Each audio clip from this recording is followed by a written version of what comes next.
everybody, welcome back to Season 2 of Vinyl Fetish. I'm so excited to be back. Andy will be joining us for a couple videos, but I'm going to be starting with a series that we're calling 100 Albums That Matter. The 100 albums that you should have in your collection that matter to people on some level. Some of them will be albums that I love greatly and have a lot to say about. Some of them will be albums that I don't quite get, but people still think are important. And we're going to dive into this, and as some of you know, I'm a sociology professor. That's what I do during the day, and sociology of music I think is an important thing to kind of think about. Like, why does this music matter so much to us? Why is music so important to people? Why are these particular albums so timeless and meaningful? And so we're going to take 100 albums and really dive into kind of the sociology. What can we learn about life and society from these 100 albums? I hope that sounds like a good idea. I'm looking forward to it. On the very first of our list is Van Morrison's Astral Weeks. We're starting with this album for a couple reasons. One is we started this series off with a discussion of Ted Nugent's Cat Scratch Fever, and the theme was, can you like the music of someone who you dislike personally? Which would be Ted Nugent. Love the music, dislike the man intensely. We'll listen to Cat Scratch Fever all day long. Van Morrison is someone who's sort of fallen out of favor lately. He's become kind of an anti-vaxxer. He's got a new album that, you know, has songs like Why Are You on Facebook? And he's kind of become the crotchety old man. Still hugely talented, but a little bit of a, you know, not cool character. But this album is supremely important, and seems like a good place for us to start our discussion on albums that should be in your collection. A little background on this record. Van Morrison was on a label in the 1960s called Bang Records. He had been in a great band called Them, if you know the song Gloria. Had a big hit with a song called Brown Eyed Girl. And as the 60s were progressing, he wanted to get off Bang. In 1967, Brown Eyed Girl was the big hit, but he didn't want to do that anymore. So he was fighting with Bang to get off. Same label, by the way, that Neil Diamond was on in the 60s. And so he kind of escaped to America, and he came to Boston. And he just started gigging around in coffee houses in Boston with a bass player, band on guitar, and a flautist, person playing the flute. And just hanging out and workshopping the songs that would become Astral Weeks. So I can imagine being a Harvard student, going for a cup of coffee, and there's a guy on the stool playing these songs you never heard of, and it's just Van Morrison working on this magnum opus that is Astral Weeks. So it had sort of this tense beginning, this sort of non-traditional beginning. But I want to talk a little bit about how I discovered this album personally and why it means so much to me. In the early 80s, I was spending my summers living in London. I went to school in London in 82, and I was living in London in 83, and I was living with a wonderful guy named Steve Wickham, who is a rock violinist who was kind of making a name for himself at the time because he was playing with U2. He's on the U2 War album. And he headed back to Dublin to do a show with U2 at Phoenix Park. I'll never forget that show with Simple Minds and Big Country and the Eurythmics and Steel Pulse. Great show. And I just fell in love with Dublin. So I started spending my summers in Dublin. Summer of 84, I was living with Steve Wickham in Dublin. And that was the summer that U2 was working on the Unforgettable Fire album, which he played on some of those sessions, even though they didn't make it on the record. And I had met Bono in 1980 at a show in Atlanta, and we sort of hit it off and developed a friendship. So we were friends through this period, hanging out while U2 was recording the Unforgettable Fire. In fact, this picture that's on the screen now is Bono and I backstage at a Bob Dylan show in Slane Castle outside of Dublin that Van Morrison was at. Van Morrison got up on stage and sang with Dylan. Bono got up on stage with Dylan. I was a roadie at the show. It was quite exciting. And they were working on this sort of magical album that we'll definitely be talking about later. I mean, we have to talk about Unforgettable Fire at some point with Mr. Brian Eno. And during that period, I asked Steve, you were a classically acclaimed violinist. How did you end up becoming such an accomplished rock violinist? What moved you away from classical music? And he played me side 2 of Van Morrison's 1979 album, Into the Music, and I got it. The side 2 of this record. Side 1 is a very upbeat side. Side 2 is transcendent and mystical, and there's amazing fiddle on it, and it is just beautiful. And I got why he switched over.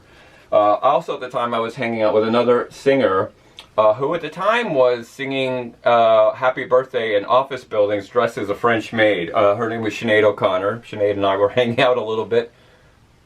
Enough about that relationship. But one of the things that she said is, Randy, you need to be listening to Van Morrison. If you want to understand Irish music, you need to be listening to Van Morrison. So it kind of went on a crash course of these old Van Morrison albums, beyond Moon Dance and, you know, the Domino and the hits that you know from the radio, really diving into the albums, and found Astral Weeks and just completely fell in love with it. And I started to make these connections between Astral Weeks and U2's album, which came out later in '84, Unforgettable Fire, and I was just like, oh, they are kind of related to each other. In fact, in 1986, U2 was in the US doing a tour for Amnesty International, and Bono and I went out to lunch at a restaurant in Atlanta called Vickery's. I had a nice tuna melt.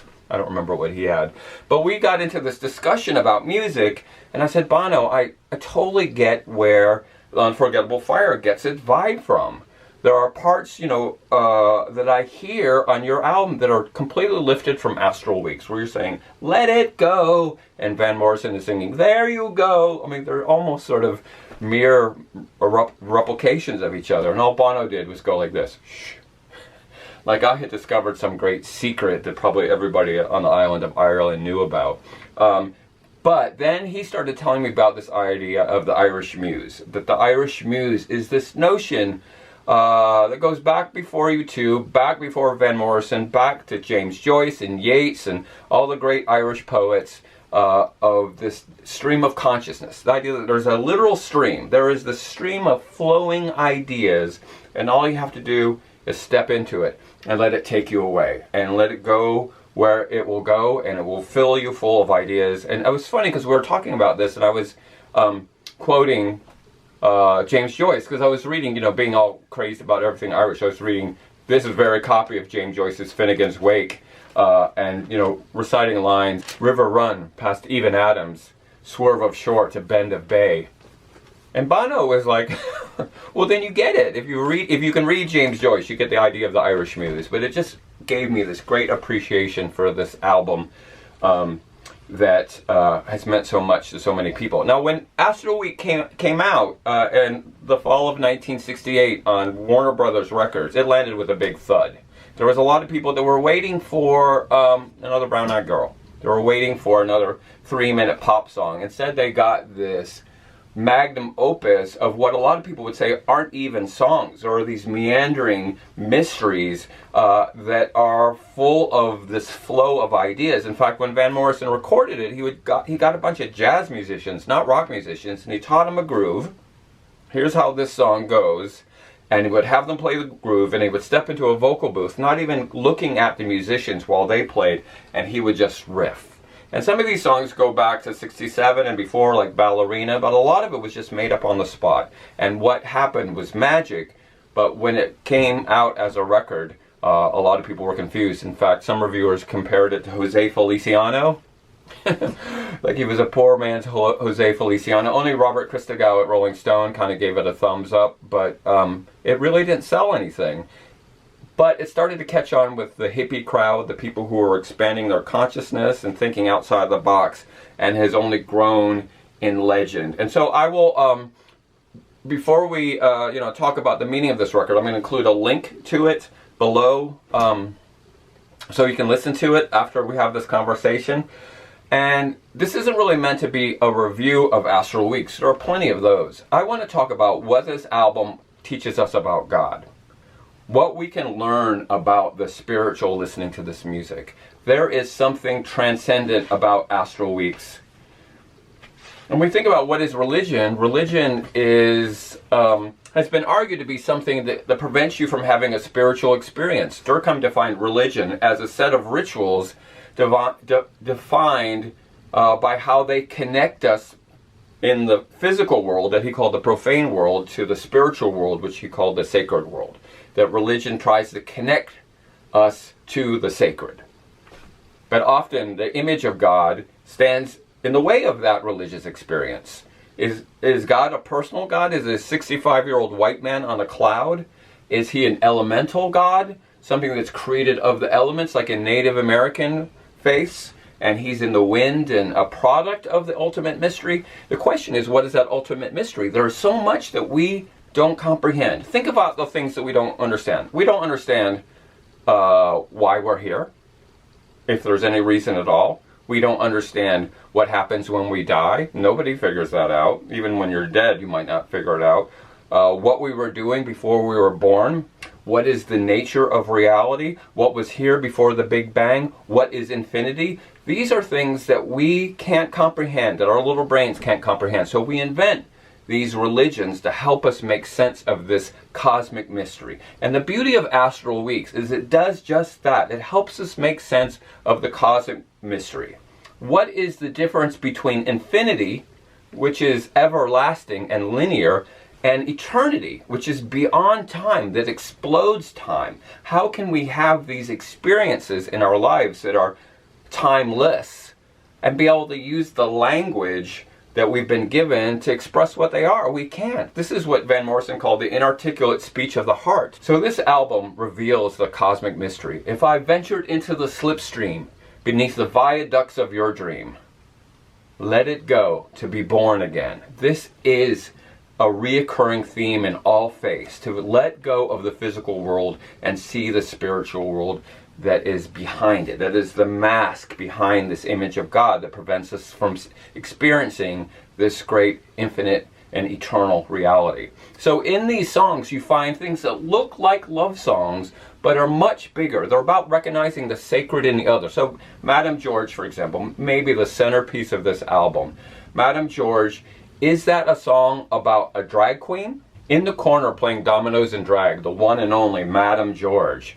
Is this a song about recognizing the radiance and the God in the other? Something that's beyond gender, that's beyond time and space.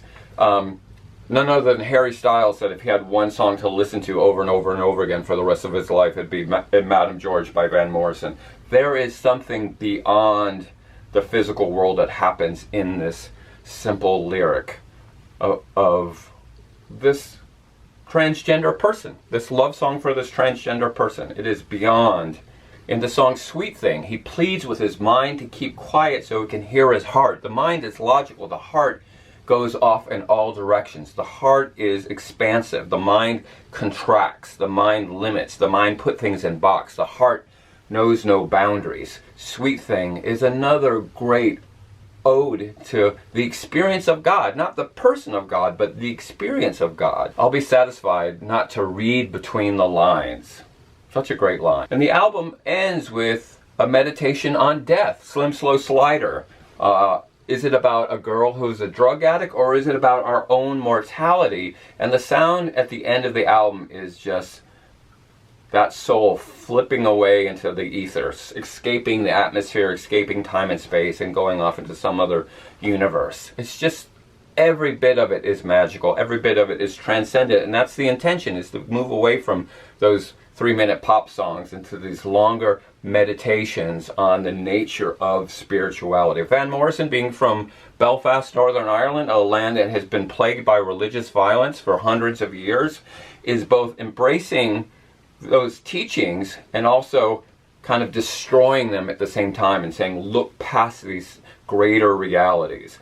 Astral Weeks really confused a lot of people when it came out. So on his follow-up album, Moondance, he really tried to capture some of the chart action that he had with this beautiful jazzy single, Moondance, that everybody knows and has probably played at a million weddings. But the album also contained a song called Into the Mystic, which in a way was Van Morrison's attempt to take the themes of Astral Weeks, the larger transcendent moments of Astral Weeks, and condense it into a more traditional 3-minute song. We were born before the wind, oh so much younger than the tide. Really a great song, but if you're a person who loves music and loves where music can take you, that loves the ability of music to transform you beyond your physical world, and allow you to have that, not religious experience, but spiritual experience, that moment of transcendence to the greater cosmic mystery, the record you need in your collection is Van Morrison's 1968 album, Astral Weeks. It is food for the soul. I'll just say that. Alright, hope you liked our first 100 albums that matter, installment. If you like this video, please give us a thumbs up, a like. More importantly, we would really love you to subscribe to our channel. We've got a lot more great videos coming, one a week on these great albums. Next week we will be tackling a Fleetwood Mac album, not Rumors, but Tusk. We're going to see what Tusk tells us about the creative process. So please tune in next week for that. This music matters. Music matters, records matter, and you matter. So we're here to talk about it.